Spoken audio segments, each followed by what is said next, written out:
Hello, everybody, and welcome back to JTA Sports. I'm Ethan. I'm Matthew Posner. And I'm Luka Vitale. And what are we doing today, Matt? Talking about sports. Alrighty, moving on to our next discussion topic. We have Andy Dalton is now a Cowboy. Andy Dalton, after playing for 9 seasons with the Cincinnati Bengals, was released after the Bengals drafted Joe Burrow first overall, thus ending the Andy Dalton era in Cincinnati. He was their best quarterback they've ever had in franchise. He holds plenty of their cute quarterback franchise records, and he had 5 playoff appearances, 0 wins, but he still got into the playoffs every single time. He now joins the Cowboys on a 3-year million deal worth up to, or he has a chance to get up to at least $8 million in that contract. So with this signing, this brings the question, should Dak be worried about this Dalton signing? I personally, for Dak, if the reason why he should, in my opinion, he should be worried is because he has not gotten paid yet, is because this contract discussion has been going on for at least months now, as Dak has been trying to get $40 million a year, which is outrageous for his stature. But he's been wanting a bunch of money for a mediocre play at best for his quarterback stature. And now they bring in another quarterback who still looks like he could play quarterback. He's better than mediocrity, in my opinion. The Red Rifle out of TCU, who's going back to play for his hometown in Texas. He's going to be very amped to go play for this Cowboys team because obviously I'm pretty sure he grew up being a Cowboys fan growing up in Texas. So he is he's going to enjoy playing, and he's going to show some competitive nature. Will Dak be able to keep up with that? I don't know, but I think this is a little bit healthier for the two because Dalton obviously wants to be a leader. He went on a podcast and said basically he wants to be Dak's mentor, or he wants to help out Dak in any way possible. So he's shown that he will help. He doesn't care if he's really the quarterback or not. But having Dak have this extra competition will most likely try to motivate him to actually play a little bit better than he is, because he's got some potential. Dak Prescott definitely does. It's just that will he be able to get over that step and begin performing at a higher level? Because obviously the Cowboys, he's been one of those missing pieces, and now they have unbelievably stacked weapons everywhere on the offense. They're definitely going to look a lot better than they did last year after getting CeeDee Lamb in the draft and signing Amari Cooper and Gallup.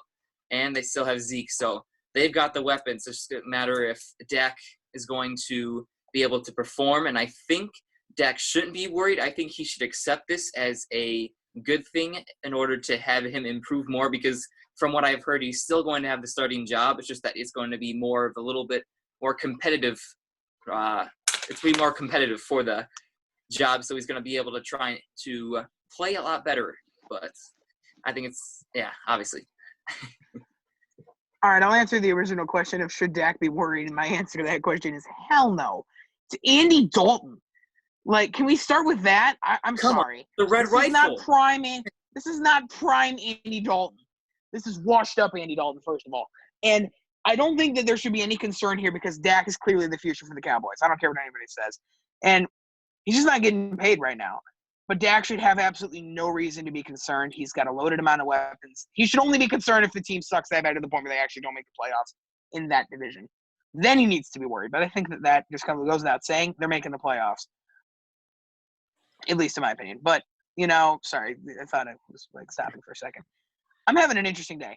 But, I think that the Cowboys have finally built a team that's not only playoff worthy, but championship contending worthy even. They finally have the pieces. Now, can Mike McCarthy extract those pieces and turn them into superstars? That's the question. All right. First thing before I even start, how about them Cowboys? Cowboys. There we go. All right. Gotta love it.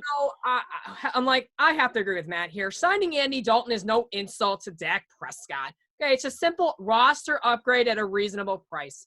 The desire of some to spin Dalton's addition into something more, to use it as proof that a disturbing fissure has developed between the Cowboys and Prescott, it's reached comical proportions, okay? Dalton is back up, pure and simple. The max he can make is $7 million, okay? That's roughly 1/5 of the average salary the club has actually set on the table for Prescott. That's number one. Yes, we all know Dalton can play, okay? He isn't a bum off the street. Yes, I know they never won any playoff games with him. He did play some respectable football in Cincinnati by being the only quarterback in franchise history to lead the Bengals to 5 consecutive playoff berths, 3-time Pro Bowler. We get all that. However, the Bengals have not made the playoffs in 4 straight years, and he got benched last season in favor of a rookie, okay? Let's start with that. So you're going to tell me – 4th-round draft pick rookie, by the way. Yeah, that too. So we're going to say that he's going to go in front of Dak Prescott? No. So how is he a threat to Prescott? How does that undermine his status with teammates? It doesn't, okay?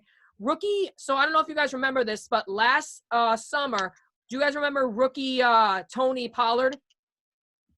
Yes. Yeah, the kid from Memphis, right? Yes. So he was outstanding last summer when Ezekiel Elliott was holding out of training camp to get paid.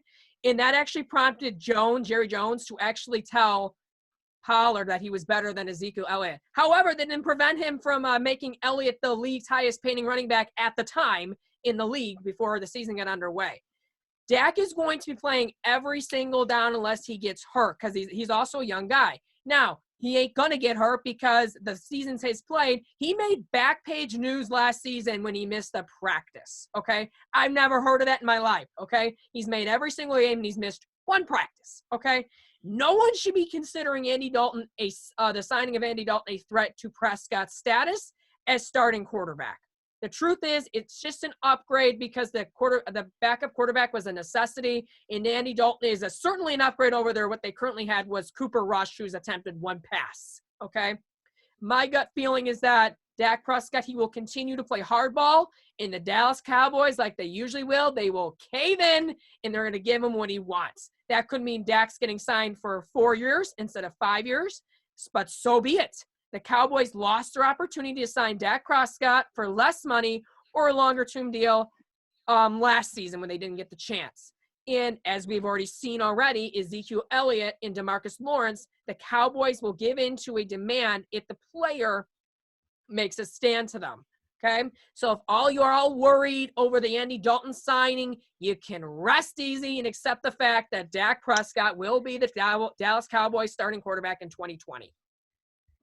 I mean, there's nothing else better said than that because, I mean, obviously I do like Andy Dalton, as I said earlier, but I think this mentorship is a lot better for him. I mean, giving Dak Prescott the ideas, and really Dalton is only there to be a mentor or a backup quarterback if he gets injured. So, I mean, going back to what you said about the contract, I mean, Dak Prescott is obviously supposed to get paid, and Jerry Jones has got money coming out of his ears. So he's able to pay these guys, and he's willing to pay these guys as much money to keep them. And obviously he's shown that at points he likes Dak Prescott, and he wants to keep him around. So having him here is going to be huge for them if they look to be relevant compared to, and stop all the meme pages for making fun of them every time they do anything, because it's getting outrageous for any time anyone does something. But that's what happens when you play for the Dallas Cowboys, because anything you do, I mean, Dak Prescott hosted a party during this pandemic and the world blew up because you're not allowed to do that. So it's just, it is what it is. I mean, Dak is going to most likely still be the Cowboys quarterback. He's going to get paid bank. I mean, there's predictions of him giving at least $30 million over the next 3 or 4 years, even with the highest getting $35 million annually. So he's looking to be getting one of the higher paid quarterbacks in the league with plenty of weapons on their offense. So for these Cowboys, I'd be optimistic and not worried about this little red rifle coming into their town. I mean, Dak Prescott last season, he put up respectable numbers. He passed for 4,900 yards, 30 touchdowns, 11 interceptions, and he's never missed a game. So, yeah, he definitely deserves his money. But anything north of what Carson Wentz got, no. Despite Carson Wentz playing more games and not getting injured. Yeah, and so I'm glad you mentioned that. Another thing that this Andy Dalton signing, it's almost like an insurance policy. Because you saw what the Eagles did. They drafted. Yes, exactly. Yes. Because they know, what if Carson Wentz gets injured again? Last season, they had Josh McCown as their backup. He got injured, and then they got some other guy playing. I don't know that. Sudfield, I think, right? Yeah. Nate Sudfeld, baby. There you go. Yeah. Just having an insurance policy is not a crime to have on your roster. Simple as that. Agreed. And, I think that I'll add something real quick here. I think that what they did with the Cowboys was a smart decision. Like we've been asking if Dak should be worried. That's a good question. But the other question is this the right decision? And I think absolutely. To get a quarterback of his caliber who probably, if he tried hard enough, could start somewhere. I think maybe possibly in this league. Still, depends on the team you're looking for. And, getting that kind of backup, he probably turns into one of the best backups in the league. And now you've got very solid and consistent play from your backup. And, that's exactly what you need. Teams without backup quarterbacks have failed when your players get injured. Look at the Raiders back when they were so good with Derek Carr. Then he got injured. And then Mr. Connor Cook, ladies and gentlemen. And that experiment, spoiler alert, failed terribly. And, I think that this is a great play for the Cowboys. They got a smart backup quarterback, and actually maybe things are turning for the Cowboys. All right, I got to finish one more thing off with this final statement. Dallas, the place where mediocre quarterbacks go to die. All righty. Well, then he's dead. Exactly. I mean, the Cowboys, they're just the Cowboys. They go up, they nosedive, and they keep nosediving, and they ruin everyone's Thanksgiving and Christmas, okay? That's just how it goes in Cowboy Nation. And that's how it's for the rest of the years. That's why they haven't made the playoffs and never really won a playoff game in years. Or decades, should I put that in perspective? There you go. Yeah. All righty. So other than that, thank you guys for tuning in to Just Talking About Sports, episode 18. I hope you guys enjoy, and I'll see you guys next time. Special shout out to Luka for joining us from All About Sports. Yeah. And with that, goodbye.